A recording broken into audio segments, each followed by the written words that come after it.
Hey y'all, Happy New Year. I've seen this situation come up a few times, especially over the last few months, and so I thought this would be a perfect time to talk about it a little bit.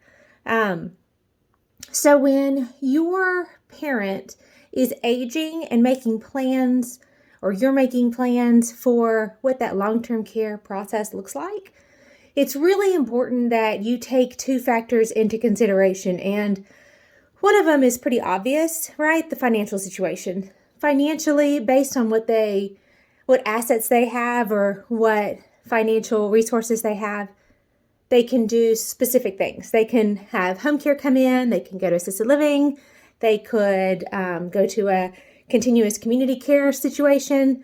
But the medical side of it is something that people often don't look at and they don't think about. And that's the part that I want to talk about, especially when we're looking at assisted livings. So, an assisted living facility is not a skilled facility. However, it's still regulated.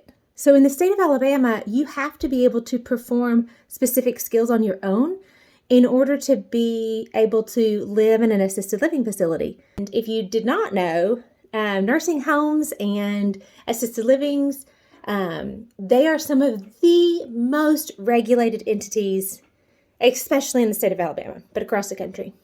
So what does that mean? That means that even though you consider your parent fairly independent and just needing help here and there, or maybe just with their medications or just with a bath, that does not mean that they are qualified for an assisted living. The assisted living may not deem them appropriate for the environment based on their care needs.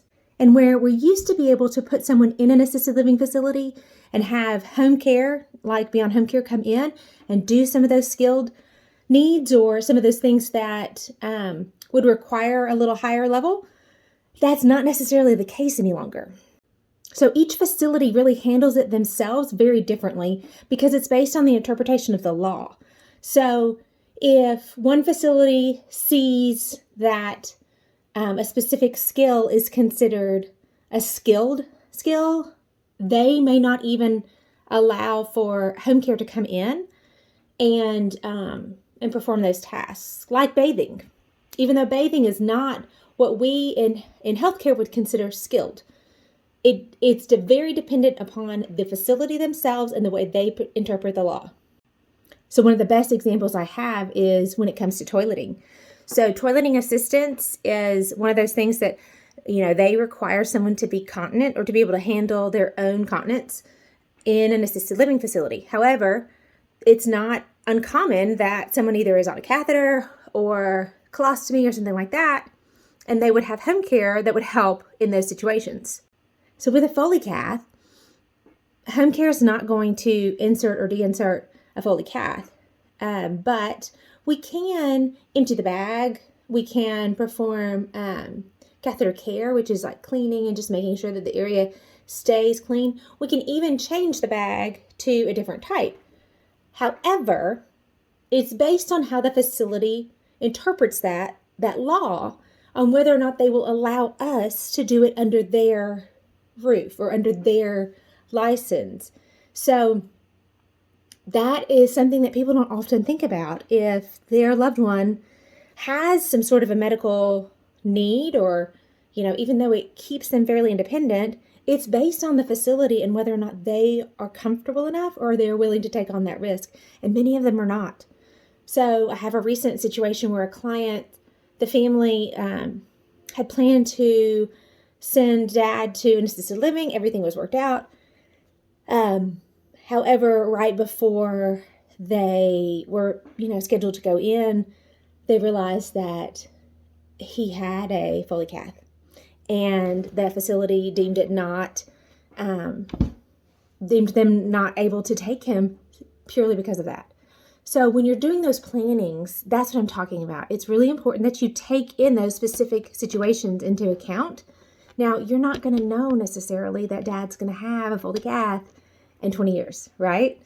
So it's always good to just educate yourself and have those plan A's and plan B's and plan C's. I guarantee you the people who have parents who have had a stroke or a major cardiac event or something that has left them impaired, never expected their parent to be in that situation.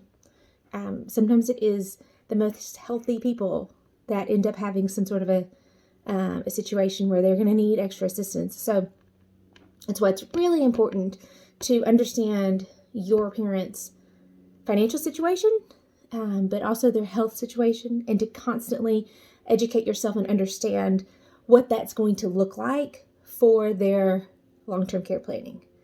I realize this is a lot of information. It's kind of complicated. So I'm going to probably do a deeper dive into it so that you can kind of understand what each area looks like and what the options are. But I just thought it was a good thing to go ahead and bring up and talk about, because it has happened multiple times over the last couple of months to many of my clients. So if you have a specific question, feel free to leave it in the comments below.